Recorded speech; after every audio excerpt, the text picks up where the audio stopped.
Hürmetli vatandaşlarım, bugün leksiyalarımızla başlayımız. Leksiyada sizi Radyo Washington'dan sözleyimiz.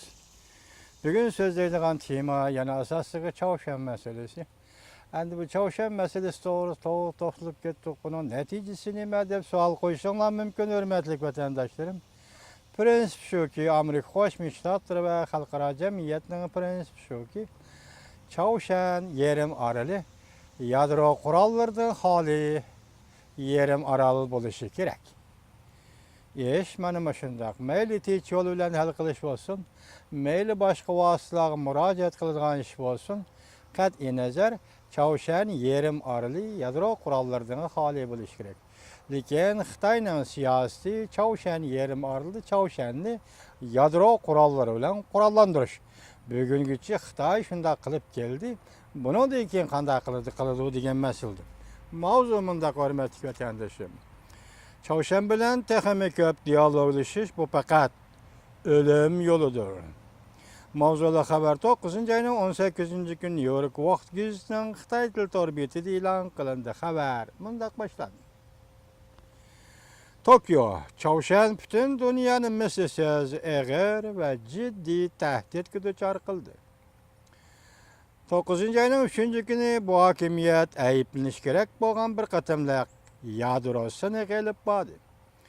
O'tgan hafta Yaponiya osmonidan uchib raketa qo'yib berib, 2 haftadan keyin yuqorqi sinoqni olib bordi.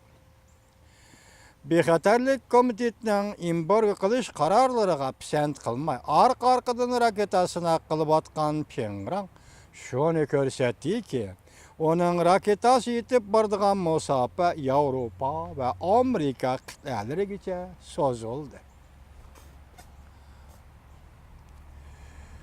Çavuşanning harakatlari xalqaro jamiyatga xiris e'lon qilganlikdir. 9-ayning 11-kuni Bexatarlik komiteti bir qator yangi embargo qilish qarorlarini ma'qullab, Birlashgan Davlatlar Tashkilotiga a'zo davlatlarning Çavuşanga xom neft eksport qilishini cheklash, to'qimachilik buyumlari eksport qilishini cheklash, a'zo davlatlarning Çavuşan emgak kuchlariga yeshil chiroq yoqib berishini cheklashda qaror qildi. Çavuşan chorak asrdan beri Sharq Shimol Osiyoning bexatarlik bevosita tahdid solib keldi. Biz bugun o'tir musofirlik va yiroq musofirlik raketalarning tahdidiga duch keldik. Ximiyli qurollar bilan hujum qilish muomalasiga duch keldik deyishdi. Bu Yaponiya tarafining axboroti. Çavuşan nurg'ulg'an gunohsiz Yaponiya fuqarolarini bog'lab tutib elib ketdi. 1977-yil bog'lab tutib ketgan 13 yoshli qiz bola buning misolidir.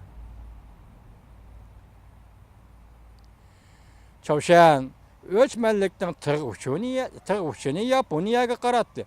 20-asrning 70-80-yillardan boshlab ko'plagan yaponiyaliklar Çavuşanda nazarband qilindi. Nurg'ulg'an odamlar Çavuşan yadro qurollari masalasini tez yo'l bilan hal qilishni umid qiladi. Butun yer sharining ittifoqlashi hozir texmo zarur bo'lib qoldi. Lekin diplomatik tirishchanlikni oldiga qo'yib, dialoglasishning muhimligini ta'kidlash Çavuşanga hech qanday qurol o'ynamaydi. Yaponiya matbuotidan elib xabar qilingan New York vaqt gazetining xabarida shunday deyildiki, diplomatik tirishchanlikni oldiga qo'yib, dialoglasishning muhimligini ta'kidlash Çavuşanga hech qanday qurol o'ynamaydi.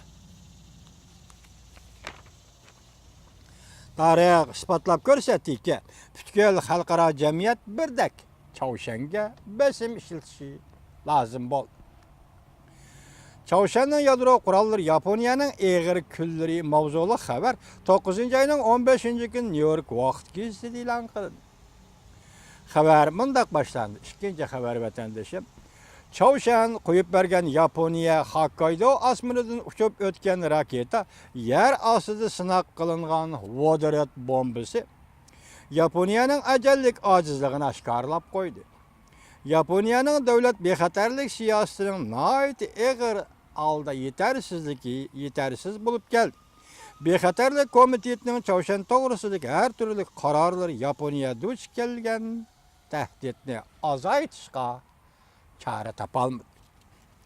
1950 yıllarda Çavuşan uruşu mezgilide Amerika armiyasının arka sep bazı hesaplanğan Yaponiya ma'lum derecede qoğdaşqa erişken.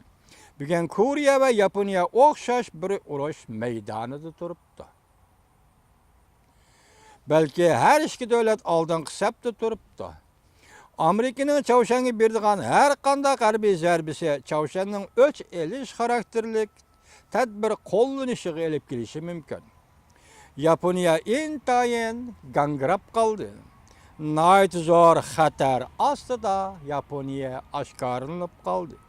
Özünün hərbi ve diplomatik tallaşlarına yardım berdiğan hiç neresi yok. Görəm. Yaponiya azı özünün hissiyatı da yetim kaptı da Çavuşan'dan ibaret bir devlet aldı. Yaponiya yetim kaptı, çaresiz kaptı. Dikkat vatandaşım. Yeni tayinlengen Yaponiya Devlet Müdafiə Ministeri Itsuri Onodira-ның Yaponiya'nın hücum kılış iktidarını terakki kıldırışıga körüstüdüğen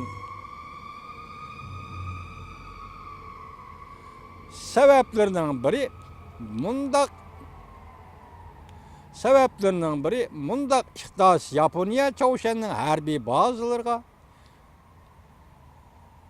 hücum kılalaydıgan, hatta avval hücum kılıp zerbi berelaydıgan iqtidar buluş gerek. Yaponiya körüsülüp atkan sebeplerinin biri evvelki iqtidar deydi.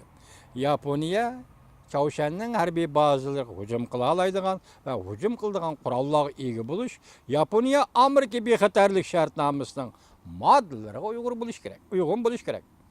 Hücum kılış mesuliyetini ada kılış bu butunlay Amerika'nın zimmesidik işte. Ya bunun yörük daim vakti gez davatamdı ya Yaponiya davatamdı. Çavuşan hücum kılış Amerika'nın vazifesi völdüsüdeki iş.